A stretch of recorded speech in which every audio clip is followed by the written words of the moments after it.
मेरे घनिष्ठ मित्रों, नमस्कार। दोस्तों, आज मैं आप सबसे अपनी ओर से कोई भी बात करने नहीं जा रहा हूं, लेकिन ऐसा नहीं है कि मैं आपसे बात ही नहीं करने जा रहा हूं। मैं बात करूंगा और मैं अपनी बात न करके मैं आज किसी दूसरे के माध्यम से आपसे बात कर रहा हूं। और ये जो दूसरा है, ये बहुत बड़ा नाम है और खासकर व्यक्तिगत तौर पर मैं और मेरी पत्नी बहुत ही श्रद्धा के साथ इन्हें देखते हैं।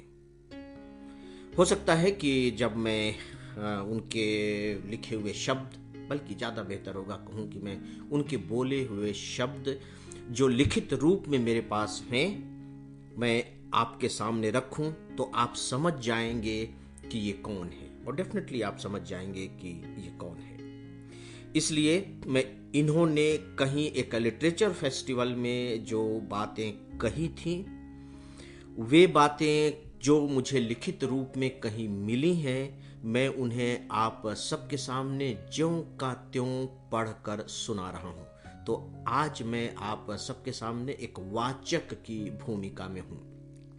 और खासकर ये जो बात है, ये पेरेंट्स के लिए है। तो पेरेंट्स मुझे इस बात के लिए माफ़ करेंगे कि मैं उन्हें कुछ बताने जा रहा हूँ, मैं उन्हें कुछ समझाने जा रहा हूँ। दरअसल यह टुकड़ा जब मैंने पढ़ा तो मुझे बहुत अच्छा लगा। लिखने का ढंग, कहने की ईमानदारी, बताने की सरलता, सहजता और जीवन के लिए इसकी उपयोगिता। तो मुझे ऐसा महसूस हुआ कि नहीं, यह बात मुझे अपने जो प्रिय श्रोता हैं, जिनमें बहुत से पेरेंट्स हैं, और अगर पेरेंट्स नहीं है तो ठीक है, आगे चल कर के वो पेरेंट्स बनेंगे, उन तक पहुंचानी ही चाहिए। तो दोस्तों, मैं अब सीधे सीधे उनके कहे हुए शब्दों को पढ़ रहा हूं। देखिए क्या कहती हैं, मैं ये बता दूं। किसी जमाने में जब मैं युवा थी, मेरी शादी नारायण मूर्ति से हुई थी। एक दिन मूर्ति ने मुझे बताया, मुंबई के एक बड़े रईस ने हमें डिनर पर बुलाया है। कफ परेड में उनका बड़ा बंगला था। मैं बेहद सामान्य परिवार से थी, एक डॉक्टर और प्रोफेसर की बेटी। मैं पहली बार किसी रईस का घर देखने वाली थी। हम उनके घर गए। चांदी की थालियों में खाना परोसा गया।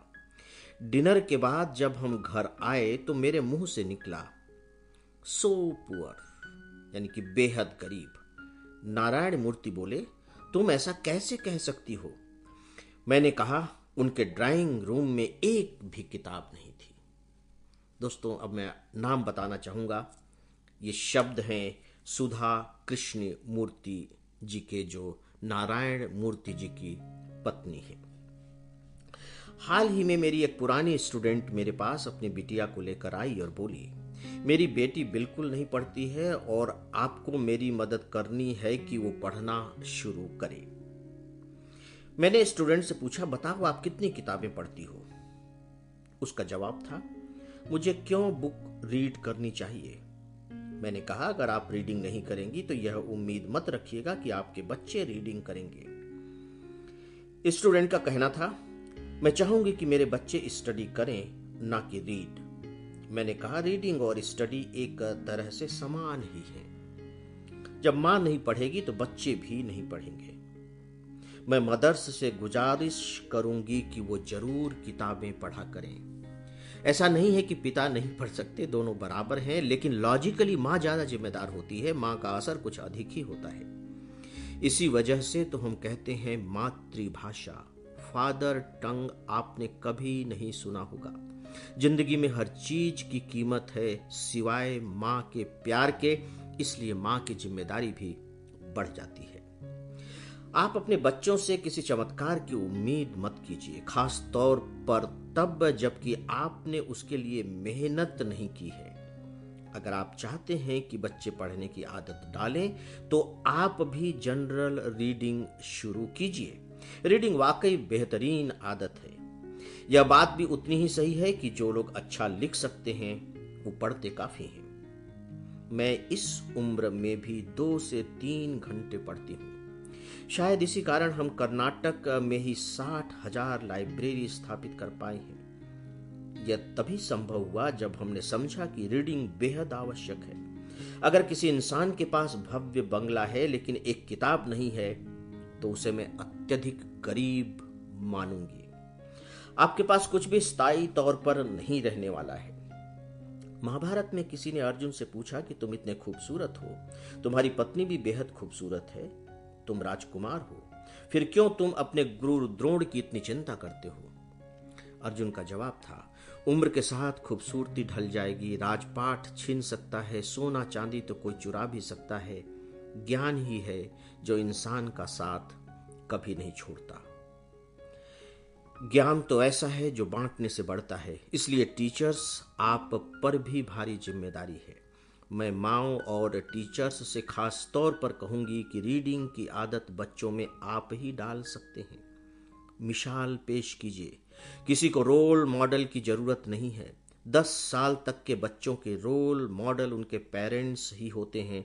अगर आप नहीं पढ़ेंगे तो बच्चा भी नहीं पढ़ेगा।